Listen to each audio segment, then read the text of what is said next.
Arestado naman po sa Dumaguete City ang umano'y tulak ng ilegal na droga at dalawa niyang parokyano. Sa General Santos City naman, wala ring kawala sa buy-bust operation ang anak ng isang konsehal.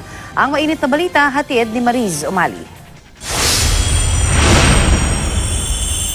Hindi na nakapalag ang lalaking ito sa General Santos City matapos siyang mahulihan ng umano'y shabu sa buy-bust operation. Ang suspect na si Mark June Bagonok na pag-alamang anak pala ng konsehal ng lungsod na si Councilor Elizabeth Bagonok. Ayon sa pulisya, dati nang narehab si Bagonok dahil sa pagkalulong sa iligal na droga. Tumanggi siya magbigay ng pahayag. Wala ring kawala ang umano'y tulak ng iligal na droga at dalawa niyang parokyano sa Dumaguete City. Nahulihan daw na mahigit 20 pakete na hinihinalang shabu ang pangunahing suspect na si Mark Anthony Belen alias Boboy. Hindi na nagbigay ng kanyang panig ang suspect pero ayon sa pulisya, nasa drug watch list nila si Belen at matagal na rin daw inirereklamo ng kanyang mga kapitbahay dahil sa iligal nitong gawain.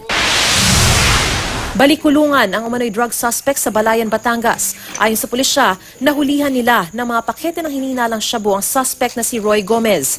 Aminado siya sa krimen at sinabing galing Cavite ang mga iligal na drogang nakumpiska sa kanya. Mariz Umali, GMA News.